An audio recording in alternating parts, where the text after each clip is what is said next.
I'm not sure how many of you have been reading the tech news recently, but there have been lots of rumors and then published confirmations of new standards of power coming to lots and lots of different parts in PCs.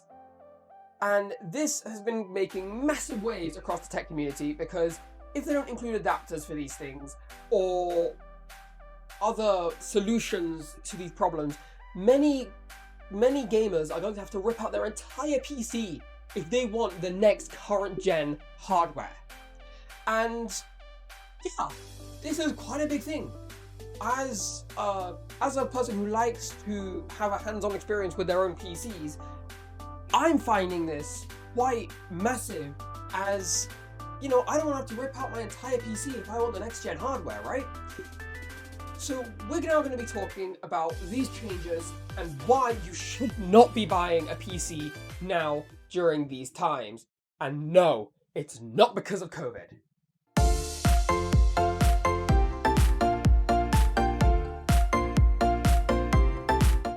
So, let's start with the first reason here.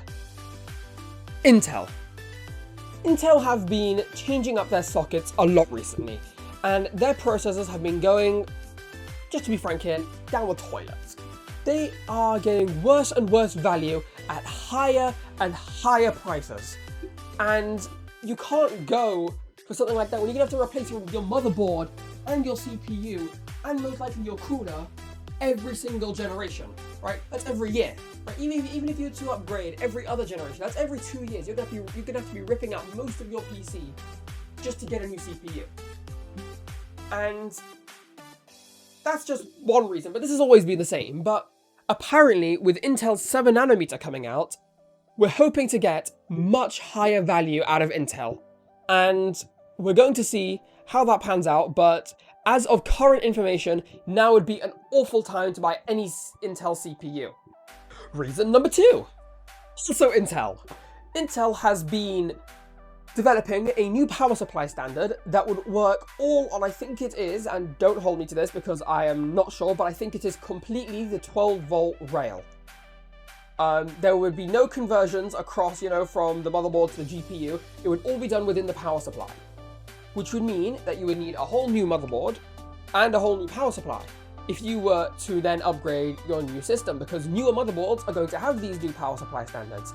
And a new power supply standard means new PSU, and ripping out your power supply isn't the best idea because you've got to undo all of that beautiful cable management done with those LTT cable ties.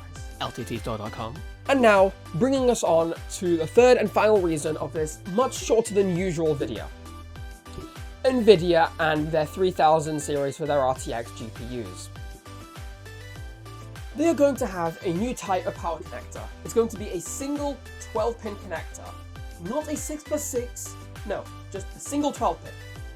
And this is massive because if you're going to have the new voltage regulating baloney from Intel and this new power connector, you're going to need adapters and new power supplies, which, let's face it here, that's not good. You don't want to have that kind of issue the whole time, where you're going to have to, let's say, I don't know, let's say Intel brings out their new standard after Nvidia releases their 3000 series GPUs, right?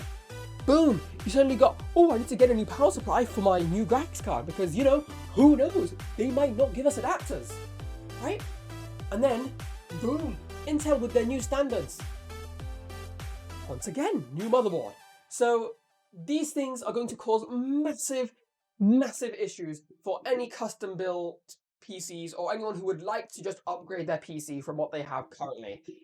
And unfortunately, now would definitely not be a good time as we're kind of in between generations with the 2000 series RTX GPUs being stopped in production. They've stopped the production of them, and Intel CPUs not being a great value. So if you want to go anyway, I would recommend at the moment going all AMD or not buying at all because, you guessed it, COVID.